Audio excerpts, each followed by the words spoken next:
ইব্রাহিম আলাইহিসসালাম ছিলেন ইসলামের অন্যতম প্রধান নবী এবং তিনটি আব্রাহামিক ধর্ম ইসলাম, খ্রিস্ট ধর্ম ও ইহুদি ধর্মের অন্যতম গুরুত্বপূর্ণ ব্যক্তি।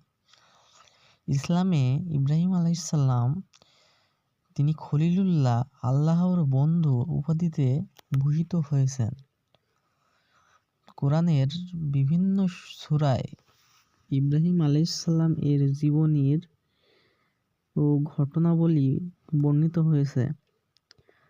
প্রধান ঘটনাবলী: এক, বাল্যকালের সত্যের অনুসন্ধান।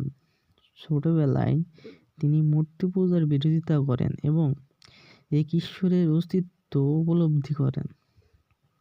২, নমরুদের বিরুদ্ধে অবস্থান। তিনি তার জাতিকে মূর্তি পূজা ত্যাগ করতে বলেন এবং নমরুদের রাজত্বে একত্ববাদের প্রচার করেন।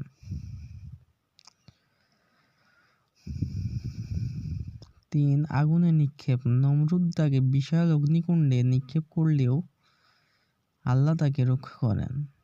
৪, হযরত হাজের। ইসমাঈল আলাইহিসসালাম আল্লাহর নির্দেশে তিনি স্ত্রী হাজেরা ও শিশু ইসমাঈল আলাইহিসসালামকে মরুভূমিতে রেখে আসেন, যা পরবর্তীতে মক্কা শহরের ভিত্তি স্থাপন করা হয়।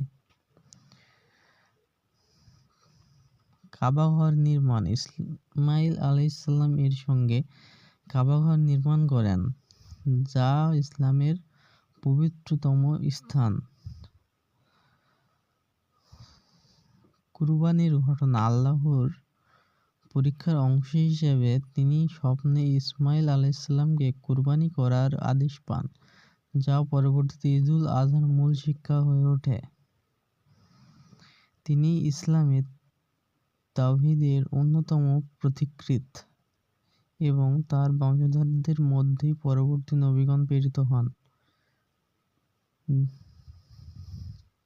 যেমন ইসমাঈল আলাইহিসসালাম, ইসহাক আলাইহিসসালাম, ইয়াকুব আলাইহিসসালাম এবং শেষ নবী মুহাম্মদ সাল্লাল্লাহু আলাইহি ওয়াসাল্লাম।